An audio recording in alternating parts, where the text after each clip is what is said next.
오늘은 너무도 소중한 간을 망가뜨리는 음식에 대해서 얘기해봅니다. 먼저 불로장생을 위한 정릉 PM에서 말씀드립니다. 정릉 PM 제품문의 사은문의는 0262-087771 모연놔주세요. 카톡은 탱사입니다. 식초가 몸에 좋다고 해서 식초를 뜨거운 당에도 넣어서 먹곤 했는데 식초도 간을 망가뜨리는데 역할을 한다고 하니 항상 조심하고 조심해야겠어요. 간도 건강해야 합니다. 간을 위한 PM 주스에서 디드링크라는 제품이 나왔어요. 14일만 먹으면 게임 끝이라 하니 추천드려봅니다. 연락 주시면 시음도 하시고 마자시 체험도 하시면서 함께 재밌게 PM 사업을 하면 좋겠습니다. 간은 우리 내부 기관에서 가장 크고 복잡한 기능을 가지고 있습니다. 500가지 이상의 일을 하는데요. 우리가 알기로는 그냥 해독을 한다고 알고 있지만 그것은 한쪽 부분이고 간이 하는 일은 너무나 많습니다. 저는 사람들을 보면 머리털과 눈을 먼저 봅니다. 요즘은 젊은 분들도 어린데 새치가 많은 거 보면 대기오염, 수질오염, 토양오염, 환경오염, 먹거리오염 등으로 오염에 전염되어 젊음에도 불구하고 또한 눈을 보면 가끔씩 흰 눈동자가 아주 맑고 하얀 분들을 보면 저분은 참 잘 사셨구나, 건강하시구나, 간도 건강하구나 하곤 생각합니다. 눈을 보면 간의 건강 상태를 볼 수 있습니다. 이렇게 중요한 간 건강을 위해서는 피해야 할 음식이 있습니다. 먼저 튀김 음식들입니다. 튀김의 가장 큰 문제가 트랜스지방의 문제예요. 이것은 직접적으로 간에 염증을 발생시킵니다. 특히 음식의 어떤 활성산소나 산화작용이 굉장히 많지만 간의 염증을 바로 일으킬 수 있는 음식이라고 볼 수 있습니다. 때로는 간이 안 좋을 때는 튀긴 음식 한 번만 먹어도 간 수치를 올릴 수 있습니다. 두 번째는 식초인데요. 먼저 술이 간에 안 좋다는 것은 누구나 아는 상식입니다. 식초도 역시 그러한 부분에 해당하는 간에 되게 좋지 않은 식품이라고 볼 수 있습니다. 물론 우리가 양을 사용할 때 식초를 술처럼 마시지는 않지만 지속적으로 먹거나 어떨 때는 한 번만 먹어도 굉장히 우리 몸에 악순환을 만들어낼 수 있는 물질인데요. 첫 번째로 보면 탄수화물이 분해되면 당분이 됩니다. 그런데 이 당을 가지고 분해를 시키거나 발효를 시키면 알코올이 됩니다. 그런데 그것이 초상윤에 의해서 발효가 되면 식초가 돼요. 이걸 정리하면 술은 밀이나 이런 것들을 가지고 발효를 시키죠. 당분이 효모와 결합해서 술이 되고 그 다음에 술이 초상윤에 의해서 발효가 됩니다.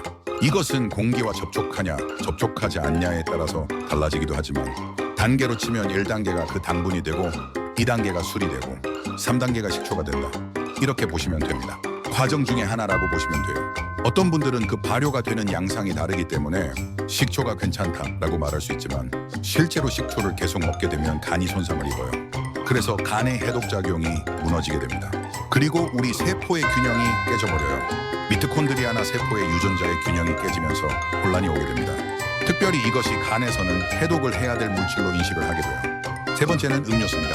보통 당뇨 환자나 지방간이 있을 때 무조건 피해야 될 게 음료수인데요. 음료수에는 액상과당이나 설탕보다 훨씬 안 좋은 것들이 들어갑니다. 그 당분의 양을 물에 희석해서 먹으면 구토가 날 정도로 너무 달아요. 근데 거기에 화학물질들이 같이 섞이니까 먹을 만한 거예요. 그래서 음료수를 마시게 되면 간에 굉장히 부담이 됩니다.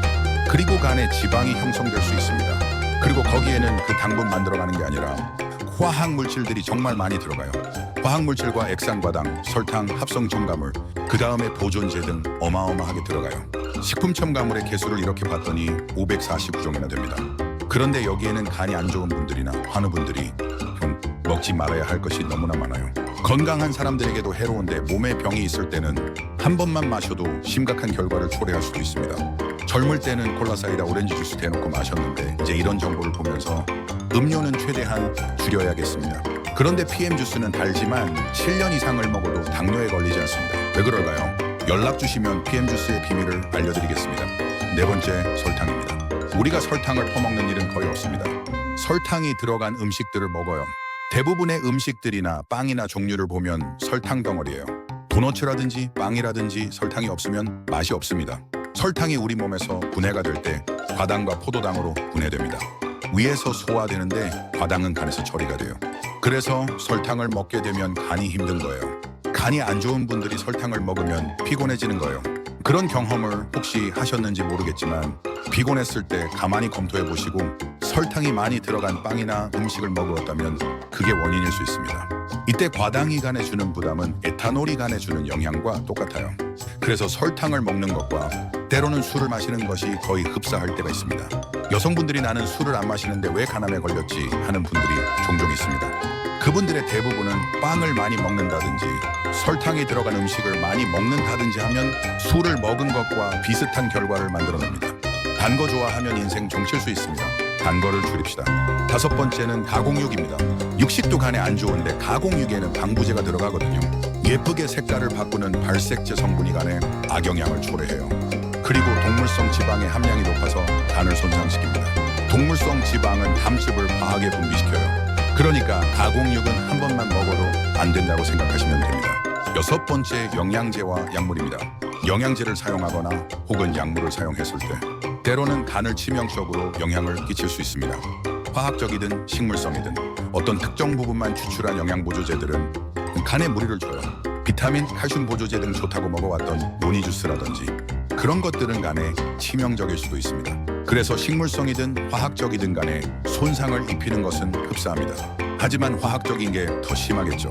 어쨌든 간에서는 복잡하고 양분이 많은 것들을 분해하기 위해서 연포니스 너무 많은 애를 쓰고 있습니다. 일곱 번째, 어묵이 있습니다. 어묵의 주재료는 밀가루와 생선살과 기름인데요.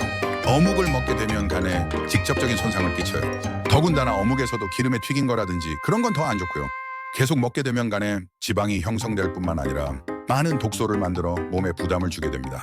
어묵 안 좋아하는 한국 사람 있나요? 저는 어묵을 사면 항상 끓인 후 한 번 버리고 다시 끓여 먹습니다. 여튼 먹는 거 조심하고 우리가 암이 걸리는 게 잘못된 식생활과 스트레스입니다. 그게 염증이 될 겁니다. 그래서 음식 잘 가려 먹고 스트레스 없는 스트레스 차단하는 삶을 살면 우리는 똥칠할 때까지 살 수 있을 겁니다. 불로장생을 위한 정능 PM에서 말씀드렸습니다. 정능 PM 제품문의 사업 문의는 0298-771 로연라 주세요. 카톡은 땡사이입니다. 감사합니다.